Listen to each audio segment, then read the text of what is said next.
শুধু পানি খেয়ে মানুষ কয়দিন বাঁচবে? তো আমার রসুল বলতেছেন জমজমের পানি এটা শুধু পানি না, এটা তৃষ্ণার্তের জন্য পানি, ক্ষুধার্তের জন্য খাদ্য।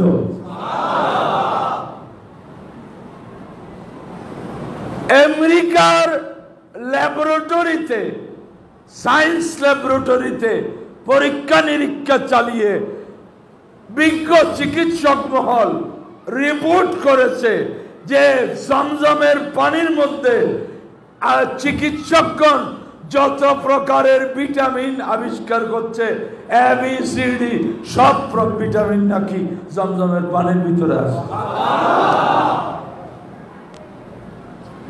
এটা সৌদি আরবে এরকম কিতাব লিখছে আশ-শিফা বিমায়ে জমজম, এখানে রিপোর্ট করছে যে আমেরিকার কোন ল্যাবরেটরিতে এই পানিগুলো পরীক্ষা নিরীক্ষা করে রিপোর্ট এসেছে পানিতে সব ধরনের ভিটামিন আছে।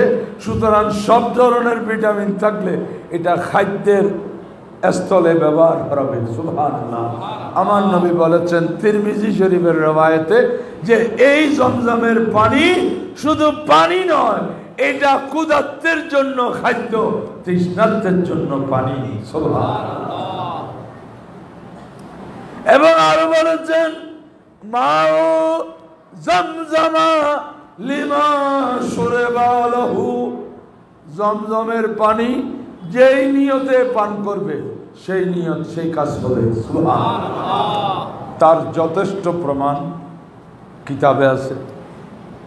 কিন্তু হযরত আব্দুল্লাহ ইবনে মুবারক রাদিয়াল্লাহু আনহু বলেন যে আমার এমন একটা রোগ দেখা দিল যে বাইতুল্লাহ শরীফের ভিতরে ইবাদত করতেছি, ঘন ঘন পেশাবে ধরতেছি। আজকের মতো এত উন্নত মানের বাথরুম, টয়লেট, গোসলখানা এগুলা কিছুই ছিল না। বলে আমাকে বারবার বের হতে হচ্ছে বাইতুল্লাহ শরীফ থেকে, বাইরে গিয়ে ওযু করে আসতে হচ্ছে বারবার।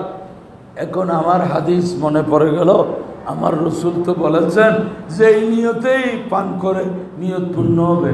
কিন্তু এখানে তো একটা সমস্যা, একটা যুক্তি সামনে এসে দাঁড়ালো।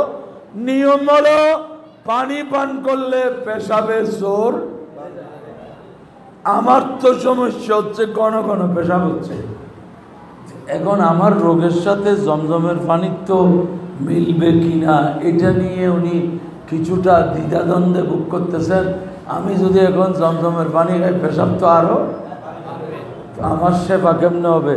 এটা যুক্তির কাছে করতে করতে বললেন দেখ যুক্তিকে ছাড়, রসুলের বাণীর মধ্যেই মুক্তি, যুক্তির মধ্যে মুক্তি নেই। বলে আমি ওই যুক্তিকে পদদলিত করে একেবারে ফ্যাট ভর্তি করে জমজমের পানি পান করলাম, দেখলাম আমার পেশাবের যে কোন কোন পেশাব কমপ্লিট নিয়ন্ত্রণ হয়ে গেছে। মাও জমজমা লিমা শুরিবা লাহু, এই যাবতীয় কর্মকাণ্ড আল্লাহ ব্যবস্থা করছেন কেন? উদ্দেশ্য অনেক দূরে। রহমতুল লিল আলামিন তশরিফ আনবেন। সুবহানাল্লাহ।